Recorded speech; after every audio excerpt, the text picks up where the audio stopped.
नमस्कार बच्चों, मेरा नाम डॉक्टर रेखा है। आज जो वीडियो मैं आपके सामने लेके आई हूँ ये आपके सेकेंड ईयर के paper creating an inclusive school course 10 से है। तो इसमें जो आज मैंने वीडियो बनाई है वो है आपकी एक बहुत ही, हम कह सकते हैं एग्जाम पॉइंट ऑफ व्यू से बहुत इंपॉर्टेंट क्वेश्चन है, learning impairment.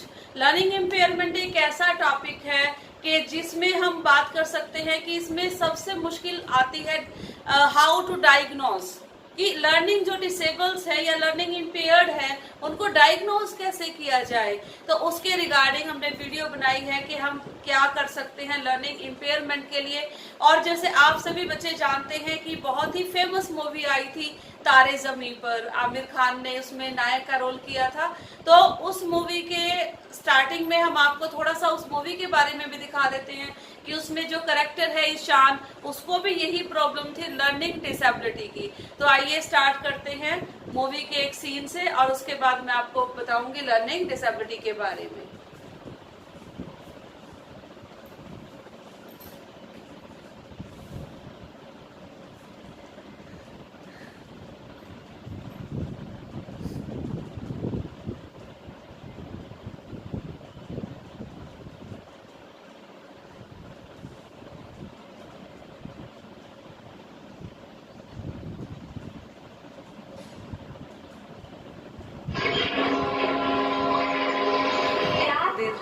Turn to page 38, chapter 4, paragraph 3. We're going to mark adjectives today. That goes for you as well, Ishana Basti. Page 38, chapter 4, paragraph 3. Can I have your attention, Ishan? Ishan! I said page 38, chapter 4, paragraph 3. Read the first sentence and point out the adjectives.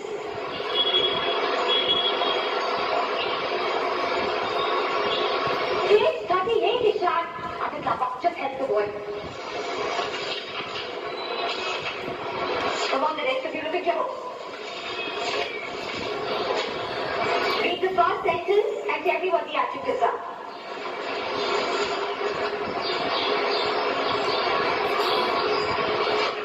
Okay, come on. Let's all mark the adjectives together. Just read the sentence for me. Just read the sentence, Ishan. ये तो नाच रहे। Speak in English. The letters are dancing. They're dancing, are they? Okay, then read the dancing letters. Try to be funny.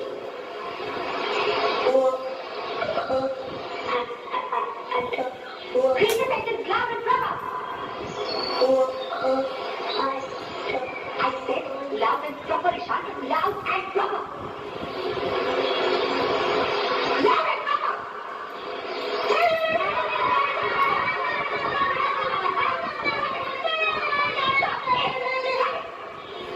Enough is enough. Get out. Get out of my class. Out. You want to leave this way? Who's laughing here? Who wants to follow it? I don't want to hear it. Get out of my class. Look at your books. Shameless boy. Open your books now. Who's going to tell me what the adjectives are? I don't want to start on this class.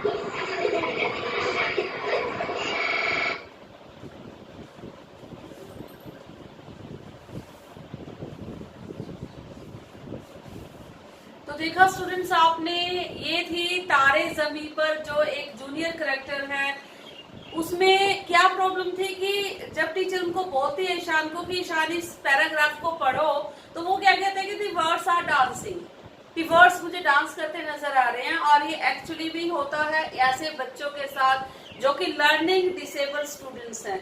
और बहुत जरूरी है कि teacher के द्वारा ऐसे बच्चों की प्रॉब्लम को फर्स्टली डायग्नोज किया जाए। तो आइए आज बात करते हैं एलडी स्टूडेंट्स के बारे में या लर्निंग इम्पेयरमेंट स्टूडेंट्स के बारे में, लर्निंग इम्पेयर्ड बच्चों के बारे में। देखिए, लर्निंग इम्पेयरमेंट की हम बात करते हैं तो what is the meaning of learning impairment. अगर मीनिंग की बात करें तो a learning disability is a neurological condition which affect the brain ability to send, receive and process information, ये एक न्यूरोलॉजिकल डिसेबिलिटी है जिसमें क्या होता है कि आपके ब्रेन को इंफॉर्मेशन रिसीव करने में, सेंड करने में प्रॉब्लम होती है, यानी कि प्रॉपर इंफॉर्मेशन जो है वो आपके ब्रेन तक नहीं जाती और ना ही वहां से सर्कुलेट होती है। A child with a learning disability may have difficulties in reading, writing, speaking, listening.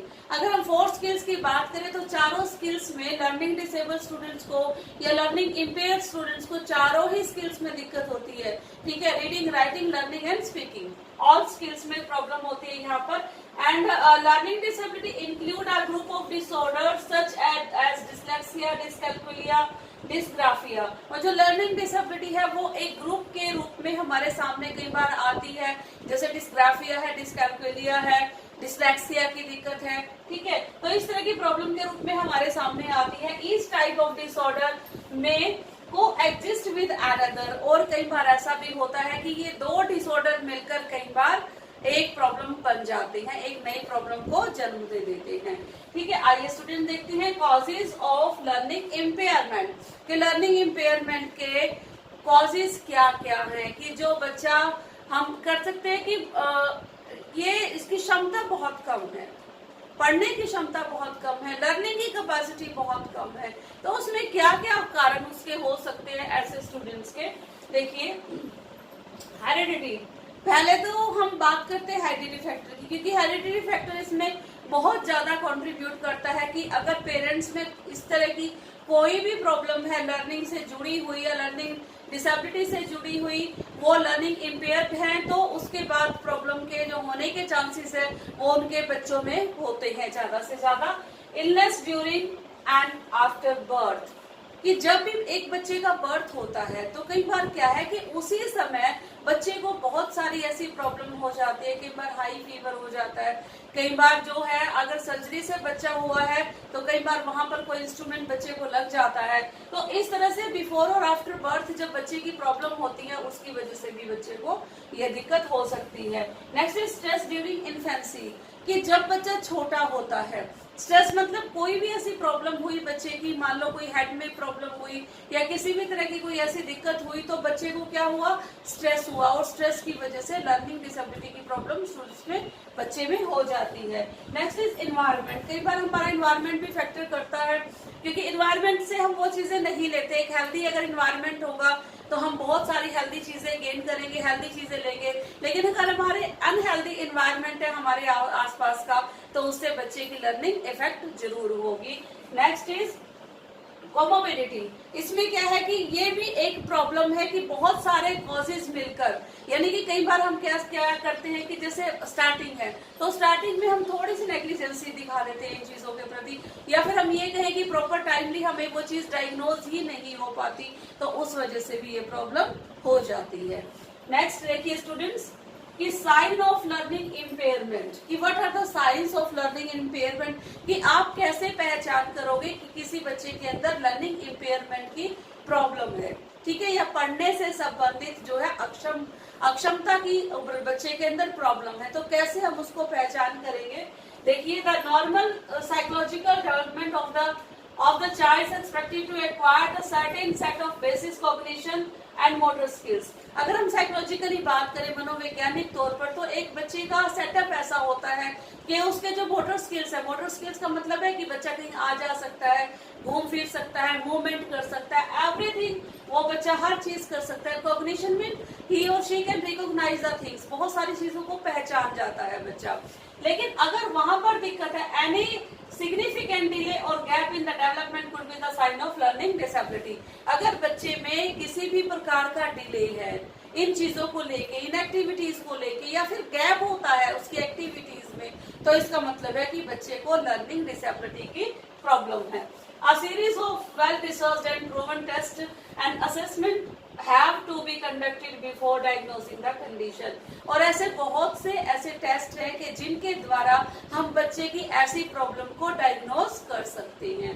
ठीक है स्टूडेंट्स, देखिए फिर in general 5% of school age children are affected by learning disability। कि जो बच्चे हैं ना, उनमें से जो स्कूल में बच्चे जाते हैं अप्रोक्स हम ये मान के चलते हैं कि उनमें 5% स्टूडेंट्स ऐसे हैं, बच्चे ऐसे हैं जो लर्निंग डिसेबिलिटी की प्रॉब्लम से ग्रस्त है। Children with a learning disability may also have ADHD। ADHD जो मैंने आपको प्रॉब्लम बताई थी कि कई बार नेग्लिजेंसी हो जाती है, कि कई बार हम डायग्नोज करने में लेट हो जाते हैं, तो उससे रिलेटेड प्रॉब्लम है। ठीक है, तो इसमें इस वजह से हमारे बहुत सारी दिक्कतें शुरू हो जाती हैं लर्निंग डिसेबिलिटी के regarding. The sign of learning disability may vary slightly during the each stage of childhood. तो आप ये देखिए कि कौन से ऐसे सिम्टम्स हैं, यानी कि बच्चे का जब बर्थ होता है उसके बाद से हम सिम्टम शुरू हो जाते हैं बच्चे में। जब बच्चा प्राइमरी क्लासेस में होता है वहां से सिम्टम शुरू हो जाते हैं। तो कौन से ऐसे सिम्टम्स हैं कि जिनके आधार पर हम ये डायग्नोज करते हैं कि बच्चे को ये प्रॉब्लम है, या क्या बच्चा कौन सी ऐसी एक्टिविटीज करता है जिनको देखकर हम ये असेस कर सकते हैं कि बच्चा LD है, लर्निंग डिसेबल्ड है, या फिर लर्निंग इम्पेयर्ड बच्चा है। देखिए, सबसे पहले है प्री स्कूल। अब प्री स्कूल में बच्चे की कौन सी एक्टिविटीज होंगी जिनको देखकर टीचर ये जज कर पाएगा कि बच्चे में लर्निंग इम्पेयरमेंट की प्रॉब्लम है या फिर लर्निंग डिसेबिलिटी की प्रॉब्लम है। आइए देखते हैं। प्री स्कूल में प्रोनाउंसिंग सिंपल वर्ड्स, अगर बच्चे को प्रोनाउंस करने के लिए कहा जाए कि तुम सिंपल या असाधारण शब्दों को उच्चारित करो, प्रोनाउंस करो, तो वहां पर भी उस बच्चे को प्रॉब्लम आती है, दिक्कत आती है। Next is concentrating on task. ऐसे बच्चे जो है अपने काम पर बहुत ज्यादा कंसंट्रेट नहीं कर पाते, बहुत ज्यादा ध्यान नहीं दे पाते। देन लर्निंग नंबर्स, उनको नंबर जो लर्न करने में ना दिक्कत आती है। अब जैसे आपने मूवी का हमने सीन दिखाया था, तो उसमें क्या होता है, आपने पूरी मूवी देखी होगी कि 6 को 9 ऐसे स्टूडेंट्स और 9 को 6 पढ़ते हैं। तो इस तरह से दिक्कत जो है इन बच्चों के अंदर आती है। फॉलोइंग रूल्स एंड डायरेक्शंस, ये बच्चे रूल्स और डायरेक्शंस को फॉलो नहीं कर पाते। ठीक है, तो ये सभी प्रॉब्लम थी प्री स्कूल्स में जो बच्चों को फेस करनी पड़ती हैं। नेक्स्ट देखिए प्राइमरी स्कूल्स में। प्राइमरी में जब बच्चा जाता है तो वहां पर किस तरह की प्रॉब्लम बच्चे को फेस करनी पड़ती है। ठीक है, कनेक्टिंग लेटर्स एंड साउंड्स। ठीक है, वो लेटर्स और साउंड को कनेक्ट नहीं कर पाता आपस में। जैसे जो हम लेटर बोलते हैं ना, उसके रिगार्डिंग ऐसी इसी प्रकार की हमारी साउंड की भी प्रोनाउंसिएशन होनी चाहिए। तो दोनों चीजों का कॉम्बिनेशन नहीं बन पाता। वो क्या करता है कि उन चीजों को प्रोनाउंस नहीं कर पाता, जो चीज एग्जैक्टली जैसे हैं उसको उसी तरह से ना प्रोनाउंस करके अपने अकॉर्डिंगली, अपनी प्रॉब्लम के अकॉर्डिंगली उसको प्रोनाउंस करते हैं। ठीक है, नेक्स्ट है रीडिंग, स्पेलिंग और राइटिंग एक्यूरेटली। ठीक है, रीडिंग करने में ऐसे बच्चों को दिक्कत होगी, रीडिंग नहीं कर पाएंगे प्रॉपर वे में, गलत रीडिंग करेंगे, लिखेंगे, वहां पर भी उन बच्चों को दिक्कत होगी लिखने में। और स्पेलिंग अगर वो बोलते हैं तो वहां पर भी बच्चों को उच्चारित करने में ऐसी स्पेलिंग्स को दिक्कत होगी। उसके बाद है recognise letters of the alphabet, कि कोई भी लेटर्स है उनको पहचान नहीं पाएंगे बच्चे की कौन सा लेटर है। ठीक है, अब जैसे पी क्यू बच्चा क्यू पढ़ता है और क्यू को बच्चा पी पढ़ता है, उसको लगता है कि दोनों एक ही जैसे लेटर है। जैसे मैंने बताया ना कि 6 और 9 में कोई डिफरेंस नहीं हो पाता, इसी तरह से पी और क्यू में भी ऐसे बच्चों को कोई डिफरेंस नहीं हो पाता।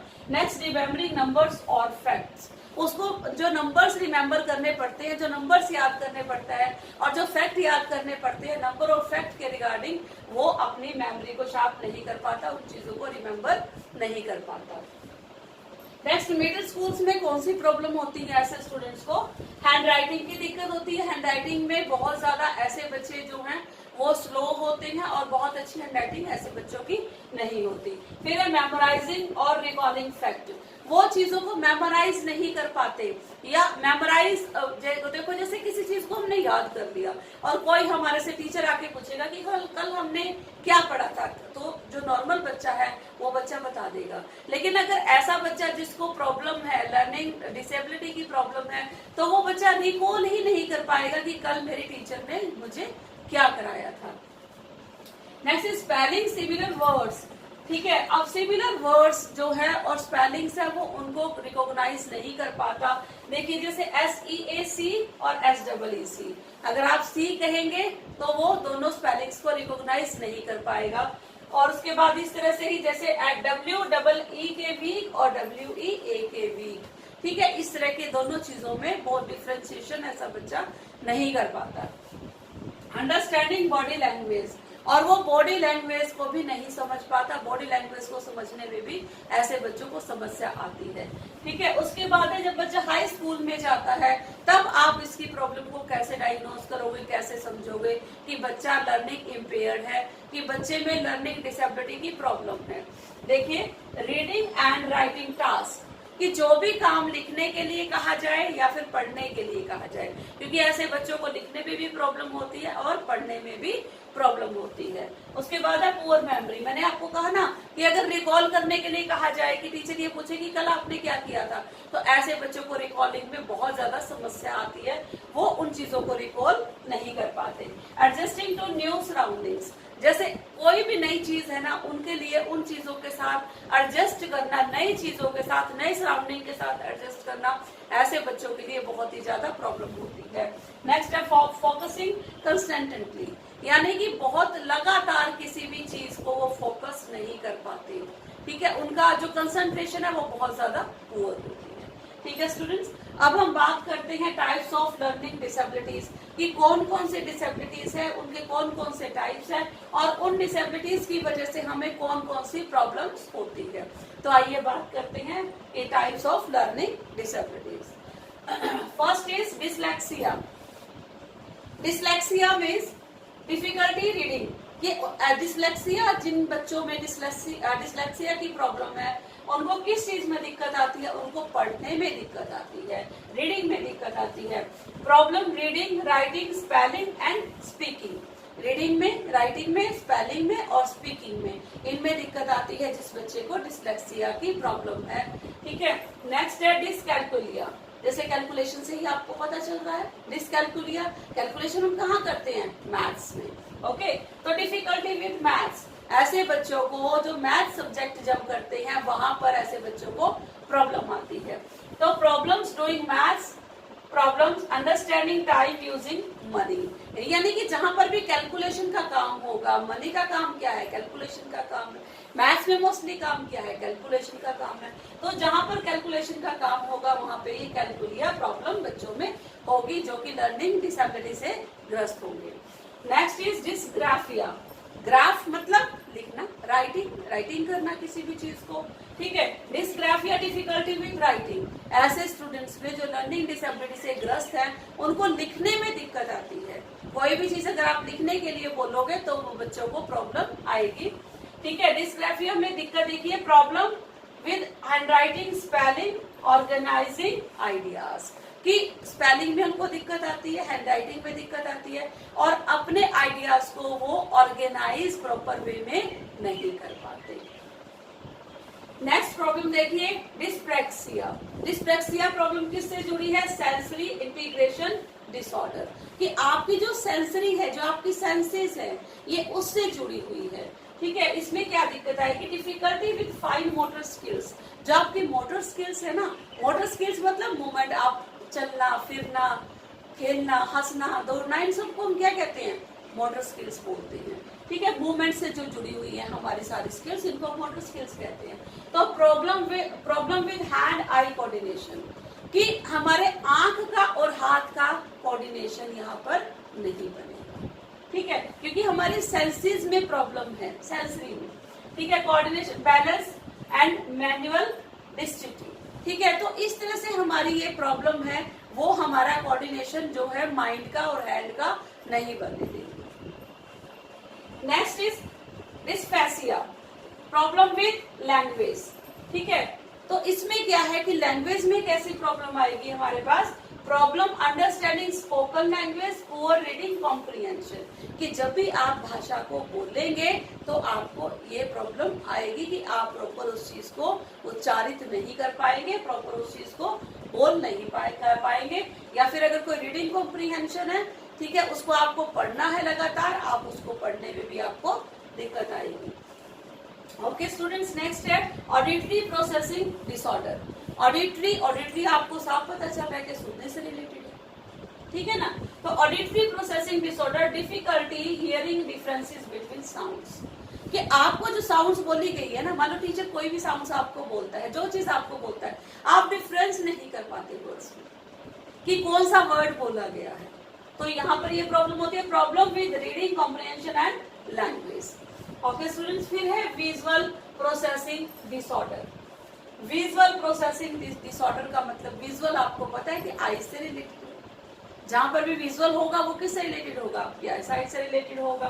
डिफिकल्टी इंटरप्रेटिंग विजुअल इंफॉर्मेशन, कोई जो भी विजुअल इंफॉर्मेशन है, यानी कि ऐसा डाटा है जिसको आप देख सकते हैं, उस वहां पर आपको दिक्कत आएगी। प्रॉब्लम विद रीडिंग, उस डाटे को पढ़ने में आपको प्रॉब्लम आएगी। Intervention and support for LI, कि हम इनके लिए क्या इंटरवेंशन होता है हस्तक्षेप, कि हम लर्निंग इम्पेयर्ड के लिए क्या कर सकते हैं और इनको किस तरह से हम सपोर्ट कर सकते हैं, तो उसकी हम बात करते हैं। First is extra help. Extra help का मतलब क्या है कि यहाँ पर हम एक ऐसा टीचर रख सकते हैं जो ऐसे बच्चों की प्रॉब्लम को समझे, उनकी प्रॉब्लम को डायग्नोज कर पाए और उनको टीचर के अलावा एक्स्ट्रा हेल्प जो है वो प्रोवाइड करवा पाए। जैसे मैंने आपको फिर वही एग्जांपल देती हूँ, तारे ज़मीन पर, उस मूवी में आमिर खान, ठीक है, उन्होंने इसी प्रकार के टीचर का काम किया था। नेक्स्ट है IEP इंडिविजुअल एजुकेशनल प्लान। इनसे तो आप बिल्कुल बहुत अच्छी तरह से अवगत होंगे, क्योंकि अगर ऐसे बच्चों को कोई दिक्कत आती है तो आपने क्या करना है, आपने ऐसे बच्चों की डिसेबिलिटी को देखना है और उनके डिसेबिलिटी के अकॉर्डिंग ही उनको क्या करना है, उनको उसी तरह के प्लान तैयार करवाने हैं। ऐसे डिसेबिलिटी के बच्चों के अकॉर्डिंग ही आपने उनको जो प्रोविजंस है वो देनी है, उनको एक्सरसाइज बुक देनी है, उनको प्रैक्टिस करवानी है, उनको ज्यादा से ज्यादा मोटिवेशन देना है ताकि वो पीछे ना रहे, आगे बढ़े। Next is therapy. अगर हम थेरेपी की बात करें तो कई बार एक स्पीच थेरेपिस्ट या फिर एक ऑक्यूपेशनल थेरेपिस्ट जो होता है वो भी इस काम को बहुत अच्छे से कर सकता है। कई बार हम नहीं बोल पाते बहुत अच्छी तरह से चीजों को, तो वो हमारी स्पीच में फॉल्ट होता है कई बार, तो उस चीज को ठीक होने के बाद भी वह प्रॉब्लम डायग्नोज हो सकती है और उसका ट्रीटमेंट भी हो सकता है। Next is complementary alternative therapy. What do you mean by complementary alternative therapy? क्योंकि अगर हम बात करें ना, ऐसे बच्चों को सपोज करो कि स्टडी में इंटरेस्ट नहीं होता बहुत ज्यादा, तो अब उनको अल्टरनेटिव और कॉम्प्लीमेंट्री थेरेपी भी हम ऐसे बच्चों को दे सकते हैं। कैसे दे सकते हैं? जैसे ये बच्चे डांस में अच्छे होंगे, म्यूजिक में अच्छे होंगे, ठीक है, तो जो भी इनकी फेवरेट एक्टिविटीज होंगी, उन फेवरेट एक्टिविटीज में पार्टिसिपेट करवाकर आप इन बच्चों को आगे रख सकते हैं। ठीक है स्टूडेंट्स, तो आज हमने जिस टॉपिक के बारे में पढ़ा ये बहुत ही अच्छा और हम कह सकते हैं कि एक बर्निंग इशू भी है हमारी सोसाइटी के लिए, क्योंकि ऐसे बच्चों की डायग्नोज बहुत ही ज्यादा मुश्किल है। क्योंकि अगर बच्चा VI है आप उसको आइडेंटिफाई कर लोगे, बच्चा HI है तो आइडेंटिफाई हो जाएगा, बच्चा MR है तो आइडेंटिफाई हो जाएगा, लेकिन ऐसे बच्चों की जो लर्निंग डिसेबल है, लर्निंग इम्पेयर है, ऐसे बच्चों की जो डायग्नोज करना है वो बहुत ही मुश्किल काम है। I hope everything is clear. Okay students, thank you, stay home, stay safe.